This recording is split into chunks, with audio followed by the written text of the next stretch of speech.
ತಿಪಟೂರು ತಾಲೂಕಿನ ಕೆರೆಗೋಡಿ ರಂಗಾಪುರ ಮಠದಲ್ಲಿ ಶ್ರೀ ಶ್ರೀ ಶ್ರೀ 7ನೇ ಗುರು ಪರದೇಶಿಕೇಂದ್ರ ಮಹಾಸ್ವಾಮೀಜಿಗಳವರ 71ನೇ ಜನ್ಮ ವರ್ಧಂತಿ ಕಾರ್ಯಕ್ರಮ ಭಕ್ತರ ಸಮೂಹದಲ್ಲಿ ಮಠದ ಆವರಣದಲ್ಲಿ ವಿಜೃಂಭಣೆಯಿಂದ ನಡೆಯಿತು. ನಂತರ ಮಾತನಾಡಿದ ಕೆರೆಗೋಡಿ ಮಠದ ಕ್ಷೇತ್ರಾಧ್ಯಕ್ಷರಾದ ಶ್ರೀ ಶ್ರೀ ಗುರು ಪರದೇಶಿಕೇಂದ್ರ ಮಹಾಸ್ವಾಮಿಗಳವರು, ಪ್ರಕೃತಿಯ ನಾಶದಿಂದ ಮಳೆ ಬರದೆ ಬರಗಾಲ ಇರುವುದು, ಆದುದರಿಂದ ಶ್ರೀ ಗುರು ಶಂಕರೇಶ್ವರನ ಆಶೀರ್ವಾದದಿಂದ ಒಳ್ಳೆ ಮಳೆ ಬೆಳೆಯಾಗಿ ನಾಡಿನ ಜನ ಸುಭಿಕ್ಷೆಯಿಂದ ಇರಲಿ ಎಂದು ಜನ್ಮದಿನದಂದು ಆಶೀರ್ವಾದ ನೀಡಿದರು.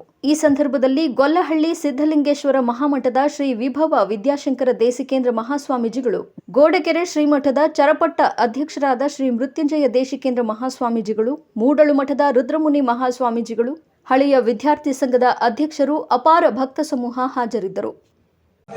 ನಿಮ್ಮೆಲ್ಲರ ಸಹಕಾರ, ನೀವು ಕೊಟ್ಟಂತ ಕೊಡುಗೆ, ಕೊಟ್ಟು ತನಗೆ, ಬಜ್ಜಿಟ್ಟು ಬರಲಿಗೆ ಕೊಟ್ಟು ಸಾಕೆಟ್ಟೇನೆ ಬೇಡ. ನೀವು ಕೊಟ್ಟಿದ್ದೇನೆ ನೋಡಿ, ನಮ್ಮಿಲ್ಲ ಆ ಬಿಲ್ಡಿಂಗ್ಗಳಲ್ಲಿ, ಪ್ರಸಾದದಲ್ಲಿ, ದೇವಸ್ಥಾನದಲ್ಲಿ ಎಲ್ಲರೂ ನೀವು ಮಾಡಾಗಿದೆ. ಅದೆಲ್ಲರೂ ನೀವು ನೋಡಿ ಸಂತೋಷಪಟ್ಟು ಸುಖವಾಗಿರ್ತಕ್ಕಂಥದ್ದೇ ನಮ್ಮ ಆಶೆ. ಆ ರೀತಿಯಲ್ಲಿ ಹೋಗ್ತಕ್ಕಂಥದ್ದು ಆಗಬೇಕಂತಕ್ಕಂಥ ಉದ್ದೇಶದಿಂದ ಇವತ್ತು ಈ ಕಾರ್ಯಕ್ರಮವನ್ನು ಮಾಡಿರ್ತಕ್ಕಂಥದ್ದು ನಮ್ಮ ಪೂಜೆಯಲ್ಲಿ ಸಲ್ಲತಕ್ಕಂಥದ್ದು, ಅವರ ಆಶೀರ್ವಾದ ನಮಗೆ ಸದಾ ಇರಲಿ ಅಂತಕ್ಕಂಥದ್ದು. ನಾವು ಮಾಡಾಡ್ಕೊಂಡಿದ್ರು ಚಂದ್ರಶೇಖರ್ ಸ್ವಾಮಿ ಅಂತ ನಿಮ್ಗೆ ತಿಳಿಯಲು, ಅವರು ಬಹಳ ಪುಣ್ಯಾತ್ಮರು.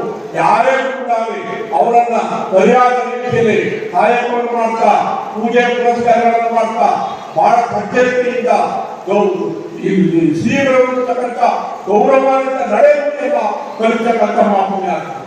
ಅವರು ನಮಗೂ ಸಹ ವಿಶೇಷವಾಗಿ ವಿದ್ಯಾ ಬುದ್ಧಿಯನ್ನು ಹೇಳಿಕೊಟ್ಟಿರ್ತಕ್ಕಂಥದ್ದು. ಇವರು ಸಹ ನಮ್ಮ ಜೊತೆಲಿ ಅಷ್ಟೇ ಸಾಧನೆ ಇದ್ದಾರೆ, ಎಲ್ಲರಿಗೂ ಸಾಧನೆ ಇದ್ದಾರೆ. ಆ ರೀತಿಯಲ್ಲಿ ಆಗ್ತಕ್ಕಂಥದ್ದಕ್ಕೆ ಜೊತೆ ಇವತ್ತು ನಮ್ಮ ಆನಂದವನ್ನು ಬಂದಿರ್ತಕ್ಕಂಥದ್ದು ಬಹಳ ದೊಡ್ಡ ವಿಷಯ. ಅವ್ರಿಗೂ ಸ್ವಲ್ಪ ಸಮಯ ಬೇಕಾಗಿತ್ತು. ರೈತರಾಗಿ ನಾವು ಬಿಟ್ಟು ಹೋದಾಗ ಕೇಳಿದ್ದೆಲ್ಲ